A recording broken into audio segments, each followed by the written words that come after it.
Hello friends, Rama mathematics classes में आपका स्वागत है। देखिए फ्रेंड्स, आज एक नए टॉपिक मॉडर्न हिस्ट्री को पढ़ने के प्रयास करते हैं जो रिमाइंडर बुक से हैं। भारत में यूरोपियों का आगमन है, उसको देखते हैं। इसके पहले प्राचीन और मध्यकालीन को पढ़ा दिए हैं। चलिए आए मॉडर्न हिस्ट्री को पाठ भारत में यूरोपियों के आगमन से पढ़ने के प्रयास करते हैं। देखिए फर्स्ट क्वेश्चन देखते हैं। किसने 1486 में आसान द्वीप पहुंचा और उस जगह को तूफानी अंतरीप नाम दिया? क्या दिया? तूफानी अंतरीप नाम दिया। तो बार्थोलोम्यू डियाज। भारत के समुद्री मार्गों का खोज किसने किया? भारत के समुद्री मार्गों का खोज किसने किया? तो वास्को डी गामा ने। किसने? तो वास्को डी गामा ने किया है। 17 मई 1498 को पुर्तगाली यात्री वास्को डी गामा समुद्री मार्ग से भारत किस बंदरगाह पर पहुंचा था? तो कालीकट बंदरगाह पर। कौन? तो कालीकट बंदरगाह पर पहुंचा था। चलिए आगे देखते हैं। तो देखिए आगे हैं। कालीकट के बंदरगाह पर किसने वास्को डी गामा को स्वागत किया था? कालीकट के बंदरगाह पर किसने वास्को डी गामा को स्वागत किया था? तो कालीकट के राजा जमोरिन ने। कालीकट के राजा जमोरिन ने। 1503 में पुर्तगालियों ने अपना पहला दुर्ग कहाँ स्थापित किया? तो कोचीन में। कहाँ? तो कहाँ स्थापित किया? तो कोचीन में स्थापित किया था। पुर्तगालियों ने अपना दूसरा दुर्ग, पहला दुर्ग कोचीन में 1503 में, दूसरा दुर्ग 1505 में कहाँ? तो कन्नूर में। कहाँ? तो कन्नूर में स्थापित किया था। किसने 1509 में गुजरात तथा मिस्र के संयुक्त बेड़े को पराजित किया था? तो गुजरात और मिस्र के संयुक्त बेड़ों को पराजित किया था। तो वास्को डी अल्मेडा ने। किसने? तो वास्को डी अल्मेडा ने। अल्बुकर्क कब भारत आया था? अल्बुकर्क कब भारत आया था? तो 1503 में। 1503 में आया था। अल्बुकर्क कब पुर्तगाली गवर्नर नियुक्त हुआ था? तो 1509 में। 1509 में हुआ था। अल्बुकर्क ने गोवा को बीजापुर के सुल्तान से कब जीता? तो 1510 में। कब जीता था? तो 1510 में जीता था। चलिए आगे देखते हैं। गोवा भारत में पुर्तगाली राज्य की राजधानी कब बनी? गोवा भारत में पुर्तगाली राज्य की राजधानी कब बनी? तो 1530 में। कब बनी? तो 1530 में। पुर्तगालियों ने दमन और द्वीप पर कब अधिकार किया? पुर्तगालियों ने दमन और द्वीप पर कब अधिकार किया? 1535 और 1559। 1535 और 1559 में। अल्बुकर्क ने गोवा अधिकरण में किससे सहायता मांगी? अल्बुकर्क ने गोवा को जब जीत रहा था तो किससे सहायता मांगी थी? तो तिलैया नामक हिंदू से। किससे? तो तिलैया नामक हिंदू से। किससे? तो तिलैया नामक हिंदू से मांगी थी। गोवा किस लिए प्रसिद्ध था? तो घोड़े के आयात के लिए। किसके लिए? तो घोड़े के आयात के लिए गोवा प्रसिद्ध था। पुर्तगाली खुद को क्या कहते थे? तो सागर का स्वामी कहते थे। क्या कहते थे? तो सागर का स्वामी कहते थे। चलिए आगे देखते हैं। आगे हैं। दक्षिण पूर्व एशिया से पुर्तगालियों को किसने बाहर निकाला? दक्षिण पूर्व एशिया से पुर्तगालियों को किसने बाहर निकाला था? तो डचों ने। किसने? तो डचों ने। डच ईस्ट इंडिया कंपनी की स्थापना कब हुई थी? डच ईस्ट इंडिया कंपनी की स्थापना कब हुई थी? तो 1602 में। 1602 में। डचों को अंग्रेजों ने 1759 में किस लड़ाई में बुरी तरह पराजित की? तो बेदरा की लड़ाई में। किसने? तो बेदरा की लड़ाई में डचों को अंग्रेजों ने। तो देखिए डायरेक्ट क्वेश्चन पूछता है बेदरा की लड़ाई किसके किसके बीच हुआ? तो डच और अंग्रेज के बीच। डच और अंग्रेज के बीच। 1610 में डचों का मुख्य व्यापारिक कोठी कहाँ था? तो पुलिकट थी। कहाँ थी? तो पुलिकट थी। कैप्टन हॉकिंस जहांगीर के दरबार में कब आया था? तो 1608 में। कब आया था? तो 1608 में। अंग्रेजों ने अपनी पहली फैक्ट्री 1608 में कहाँ स्थापित की? तो सूरत में। कहाँ? तो सूरत में। जहांगीर ने सूरत और पश्चिमी तट पर फैक्ट्री खोलने का इजाज़त कब दी? तो 1613 में। कब दी थी? तो 1613 में दी थी। कब दी थी? तो 1613 में दी थी। अंग्रेज राजदूत सर टॉमस रो भारत कब आया था? तो 1615 में आया था। 1615 में आया था। मसूलीपट्टनम किस राज्य का प्रमुख बंदरगाह था? तो गोलकुंडा राज्य का। किसका? तो गोलकुंडा राज्य का।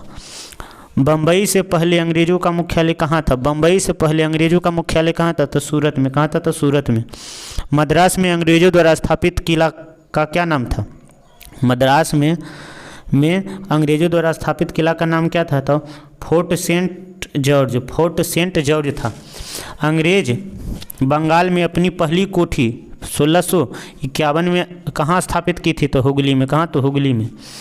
किसने 1651 में 3000 रुपया वार्षिक शुल्क के बदले में अंग्रेजी कंपनी को बंगाल में व्यापार का विशेषाधिकार मिला? तो सुल्तान शुजा ने। चलिए आगे देखते हैं। अंग्रेज़ों ने हुगली को कब लूटा? तो 1686 में। कब अंग्रेज़ों ने अपना मुख्यालय मुंबई बनाया था? तो 1687 में।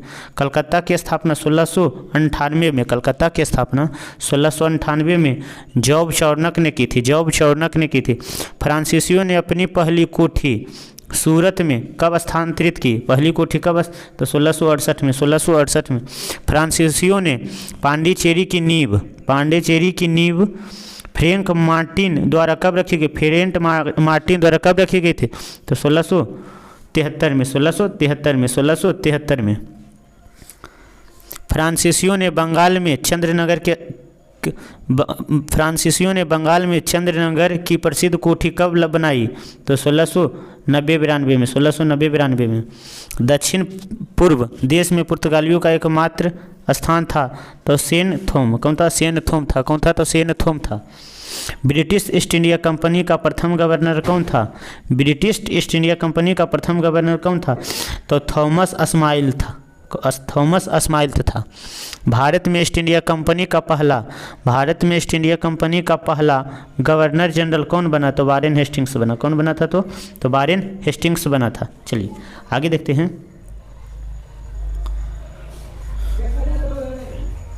हैं। आगे हैं किस यूरोपीय ने भारत में सबसे पहले अपना व्यापार फैलाया और प्रभावी हुआ? अब व्यापार फैलाया और प्रभावी हुआ तो पुर्तगालियों ने। किसने? तो पुर्तगालियों ने।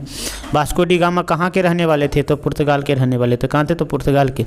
गोवा दमन द्वीप का उपनिवेशीकरण मूलतः किया गया था? तो पुर्तगालियों द्वारा। किसके द्वारा? तो पुर्तगालियों।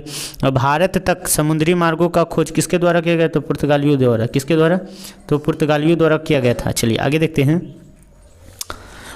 पुर्तगाली राजा ने अपनी बहन कैथरीन की शादी कौन से भारतीय द्वीप को इंग्लैंड के राजा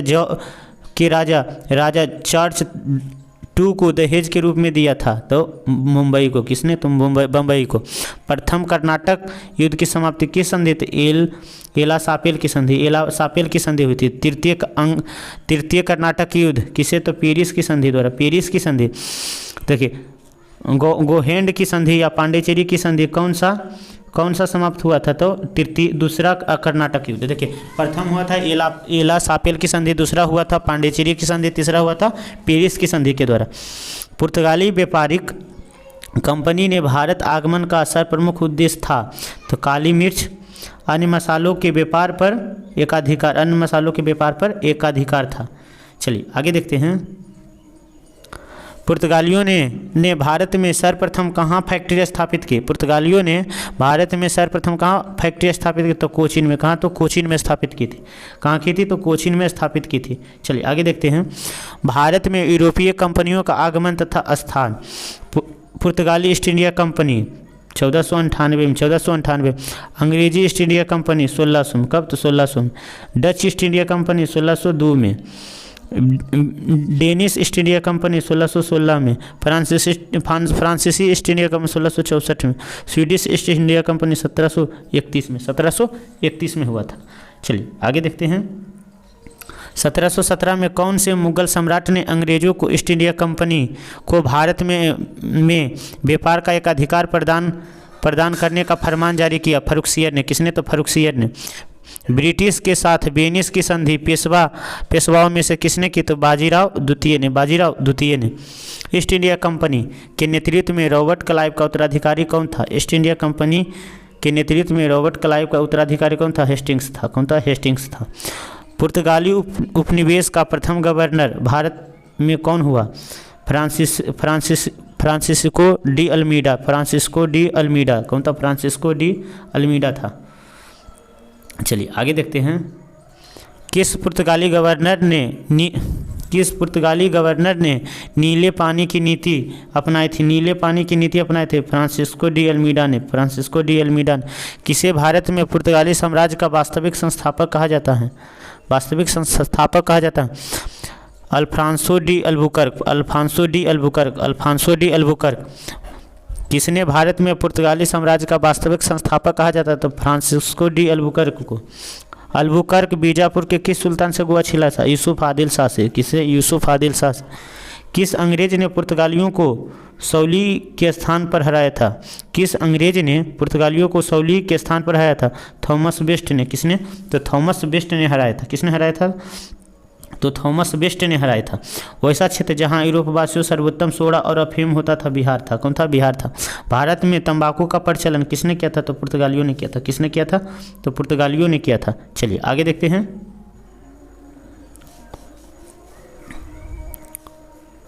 भारत में पहली मुद्रण मशीन फिंगरप्रिंट की स्थापना किसने की थी? तो पुर्तगालियों ने की थी। किसने? तो भारत में भारतीय वस्तुओं का प्रमुख निर्यात की वस्तु बनाने का श्रेय किसे हैं? तो फ्रांसीसियों को। किसने? तो फ्रांसीसियों को। डचों को भारतीय व्यापार से अलग करने में कौन सफल रहा? तो अंग्रेज। किसने? तो अंग्रेज। डचों ने अपनी पहली फैक्ट्री 1605 में कहाँ स्थापित की थी? तो मसूलीपट्टनम में। कहाँ? तो मसूलीपट्टनम में। सिकड़ी और आगरा पहुंचने वाला प्रथम अंग्रेज व्यापारी कौन था? तो रॉल्फ फिच था। सिकड़ी और आगरा पहुंचने वाला प्रथम अंग्रेज रॉल्फ फिच था। चलिए आगे देखते हैं। कैप्टन विलियम हॉकिंस किस जहाज से भारत पहुंचा था? हेक्टर से। किससे? तो हेक्टर से। इंटरलोपर्स कौन था? तो अनधिकृत व्यापारियों के रूप में सामुद्रिक लुटेरे था। मुगल बादशाह ने किसे नवाब की पदवी प्रदान की थी? तो डुप्ले को नवाब की पदवी प्रदान की थी। किस मुगल बादशाह ने अंग्रेजों से 1.5 लाख रुपया मुआवजा के तौर पर प्राप्त किया था? तो औरंगजेब ने। किसने? तो औरंगजेब ने। किसने किया था? तो औरंगजेब ने किया था। चलिए आगे देखते हैं। किसके द्वारा जारी फरमान को अंग्रेज आर्म ने बंगाल में ब्रिटिश व्यापार का मैग्ना कार्टा कहा है? तो फर्रुखसियर द्वारा। 1632 में गोलकुंडा के किस सुल्तान ने अंग्रेजों का नाम सुनहला फरमान जारी कर 500 पगोडा वार्षिक कर के एवज में उन्हें गोलकुंडा राज्य के बंदरगाहों में स्वतंत्रता पूर्वक व्यापार करने की अनुमति दी? तो अब्दुल्ला कुतुब शाह। 1639 में अंग्रेज फ्रांसीसी डे ने कहाँ के शासक से मद्रास को पट्टे पर लिया और वहाँ पर एक किलाबंद कोठरी बनाई? तो चंद्रगिरी के राजा से। किससे? तो चंद्रगिरी के राजा से फ्रांसीसी डे ने लिया था। चलिए आगे देखते हैं। आगे हैं। किसे 1680 में एक फरमान जारी कर अंग्रेजों को चुंगी कर 2% से बढ़ाकर 3.5% कर दिया गया था? तो औरंगजेब ने। किसने? तो औरंगजेब ने। किस बादशाह के आदेश पर मुगल सेना 1636 में हुगली पर आक्रमण कर अंग्रेजों को निकाल बाहर किया? तो औरंगजेब के। कौन? औरंगजेब के। बंगाल में अंग्रेजों की कंपनी के बारे में किसने कहा यह कुसियत या नीच झगड़ालुओं और बेईमान व्यापारियों का कंपनी है? झगड़ालुओं बेईमान व्यापारियों का कंपनी है। तो इस शाइस्ता खान को इसने बोला था? तो शाइस्ता खान ने कहा था। बंगाल में अंग्रेजों की कंपनी के बारे में किसने कहा? या कुस्तित या नीच झगड़ालू और बेईमान व्यापारियों की कंपनी है? तो शाइस्ता खान। फ्रांसीसियों की चंद्रनगर बस्ती किसने भेंट की थी? तो किसने? तो शाइस्ता खान ने। किसने? तो शाइस्ता खान ने की थी। बेदरा का युद्ध 1759 में किसके बीच हुआ था? अंग्रेज और फ्रेंच के बीच। बांडीबास का युद्ध 1760 में किसके बीच हुआ था? अंग्रेज और फ्रांसीसी के बीच हुआ था बांडीबास का युद्ध। बांडीबास के युद्ध में अंग्रेजों का नेतृत्व किसने किया? सर आयर कूट ने। किसने किया था? तो सर आयर कूट ने। चलिए फ्रेंड्स, यह टॉपिक समाप्त हो गया। दूसरे वीडियो में दूसरे टॉपिक को देखने के प्रयास करते हैं। Thanks friend. जय हिंद फ्रेंड।